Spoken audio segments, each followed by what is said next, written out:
आज मैं आपको हिंदी गद्य में पाठ 2 ममता, जो कि जयशंकर प्रसाद के द्वारा रचित है। आज मैं आपको जयशंकर प्रसाद का जीवन परिचय और ममता का पाठ 2 जो है उसकी एक व्याख्या आपको समझाऊंगी। बच्चों, दिनांक है आपकी 6/7/2021, कक्षा 10, विषय है आपका हिंदी गद्य में पाठ 2 ममता और जयशंकर प्रसाद का आज मैं आपको जीवन परिचय समझाऊंगी। और पीडी है आपकी 20, यानी कि आपका वीडियो कौन सा है? 20 है। तो ध्यान सुनिएगा। नाम जयशंकर प्रसाद है। पिता का नाम देवी प्रसाद साहू। जन्म सन 1890। जन्म स्थान इनका है वाराणसी। शिक्षा कक्षा 8 तक स्कूली शिक्षा है। जो इनका भाषा ज्ञान है वह है अंग्रेजी, हिंदी, बंगला और संस्कृत। लेखन विद्या इनका उपन्यास, कहानी, नाटक, काव्य, आलोचना। और जो प्रमुख रचनाएं हैं वो एक रामायणी जो इनका काव्य है, चंद्रगुप्त, स्कंदगुप्त ये इनके नाटक है, कंकाल, तितली, इरावती ये इनका उपन्यास है, आकाशदीप, इंद्रजाल, आंधी ये इनका कहानी संग्रह है। काव्य और जो कला है वो इनका निबंध है। और इनकी जो भाषा शैली है शुद्ध साहित्यिक खरी बोली। और निधन है इनका 15 नवंबर 1937 में। और साहित्य में स्थान है सायावाद के प्रवर्तक के रूप में इनका हिंदी साहित्य में मूर्धन्य स्थान।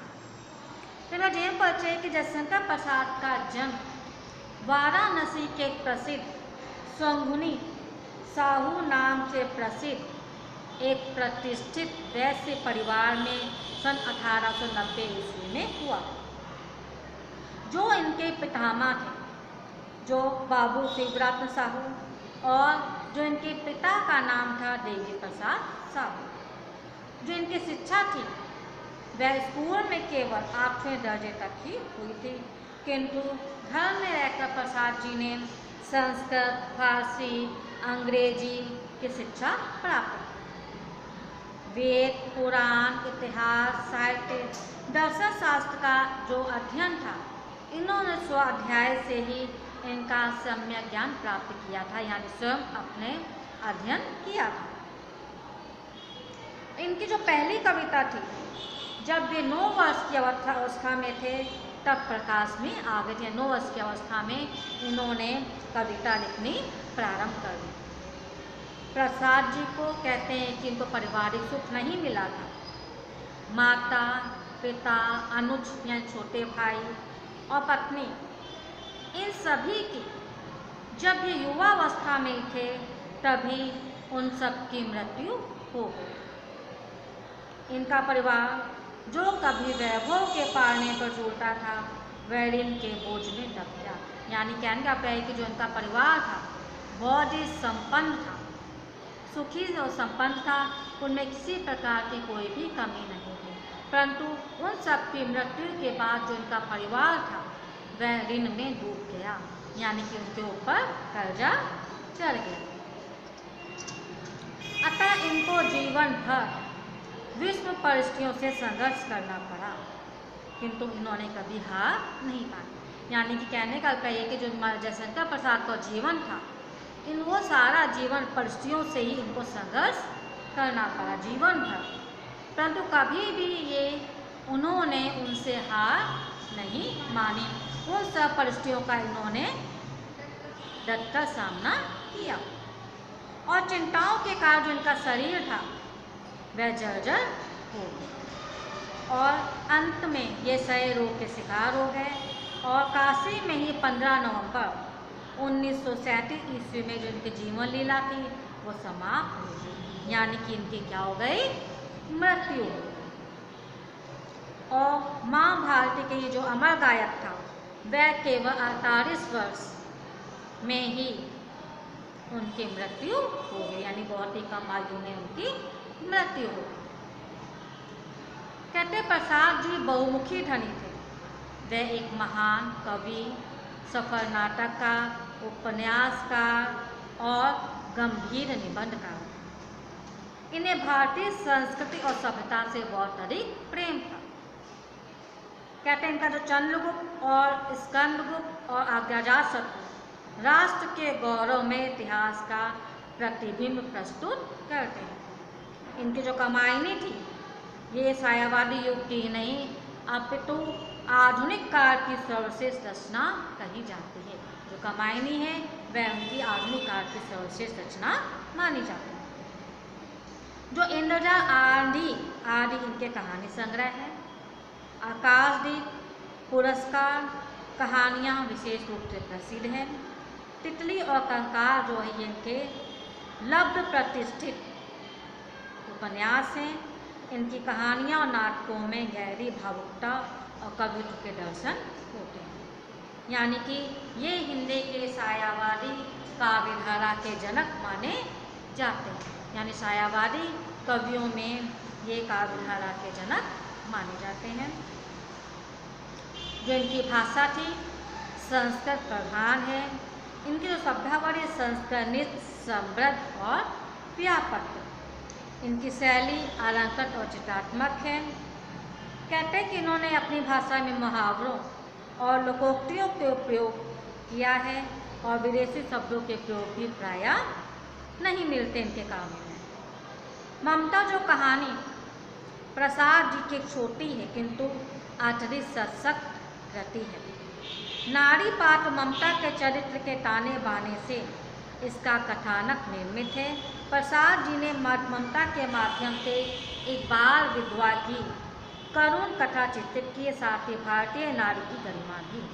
यानी ममता में इन्होंने एक जो बाल विधवा ममता जो एक विधवा है उसकी करुणा निधि कथा को यहाँ पर प्रस्तुत किया।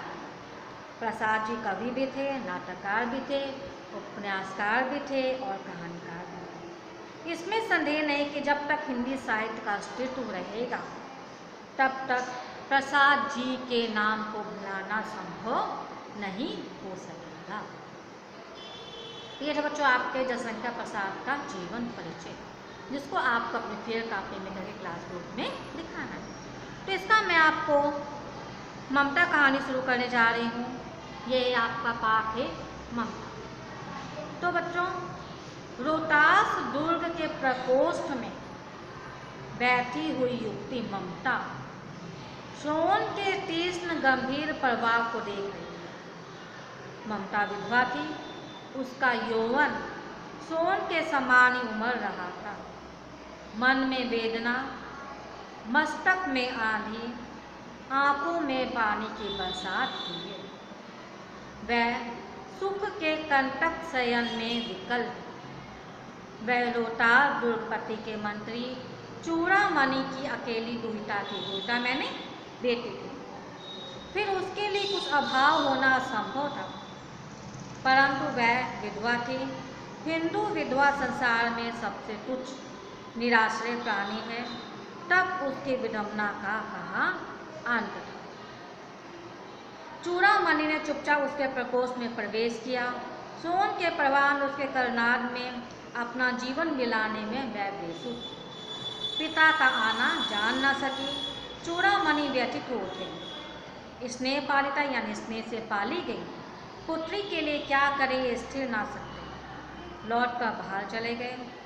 ऐसा प्राय होता, पर आज मंत्री के मन में बड़ी दुश्चिंता थी। पैर सीधे ना पड़ते थे। कहने का प्राय ये है कि जो रोहतास दुर्ग है, किला है, उसके जो दुर्गापति के मंत्री चूड़ामणि की अकेली पुत्री थी। उसका नाम था ममता।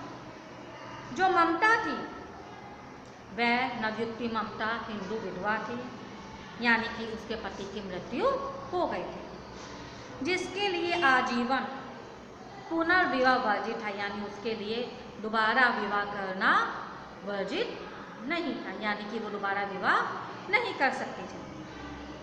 जो उसका यौवन था वो उपनदी शोक नदी के समान पूरे उफान पर था, यानी कि वो युवावस्था में थी और युवावस्था में वह विधवा हो गई थी और युवावस्था में होने के कारण, विधवा होने के कारण वह दोबारा विवाह नहीं कर सकती थी और जो उसका यौवन था वो पूरे उफान पर था। उसके मन में विधवा होने की पीड़ा थी और मस्तिष्क में यानी कि उसके दिमाग में, उसके मस्तिष्क में विचारों की आंधी थी और आंखों में विवशता के आंसू थे, जैसे बरसात की भांति झड़ रहे थे। यानी कि उसे विधवा होने का बहुत ही गहरी पीड़ा थी। वह सुखों से परिपूर्ण कांटों की सैया में पीड़ित अनुभव करे। यानी कि उस ममता के पास, क्योंकि वो दुर्गापति जो मंत्री चूड़ामणि की अकेली बेटी थी, उसके बाद भौतिक सुख साधन सपन सभी कुछ थे। यानी कि किसी चीज़ की कोई भौतिक सुखों में रहते हुए भी उसके पास, उसके रहते हुए भी इस प्रकार बेचैन थी। ऐसा लग रहा था जैसे वे कांटों की सैया पर लेटी हुई हो और व्यक्ति पीड़ा से बेचैन रहता है। यानी सभी सुख साधन संपन्न होते हुए भी ऐसा लग रहा था कि मानो वो कांटों की सैया में लेटी हो। यानी कि सबसे बड़ा दुख उसके था उसके पति की मृत्यु होना, यानी उसका विधवा होना। और एक बार क्या होता है, जो चूड़ामणि होता है वो चुपचाप उसके महल में यानी प्रवेश करता है।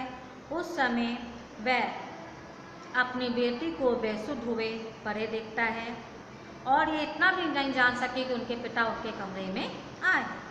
उसे देखकर जो चूड़ामणि होता है व्यथित हो जाता है, बेचैन हो उठता है और स्नेह से पाली पुत्री के लिए वह क्या करे ये स्थिर नहीं कर पाता कि वह उसके लिए क्या कर सकता है, और वह वहाँ से लौटकर बाहर चला आता है। ऐसा प्राय होता, पर आज मंत्री के मन में बड़ी ही चिंता थी। अपनी बेटी को लेकर बहुत ही वो चिंतित था और इस चिंता के कारण वो इतना बेचैन था कि उसके पैर सीधे नहीं पड़ रहे। बच्चों, ये था आपका जीवन परिचय जयशंकर प्रसाद का इस पैराग्राफ, जिसकी व्याख्या आपको फेयर कॉपी में करके क्लास ग्रुप में सेंड करना। नमस्कार।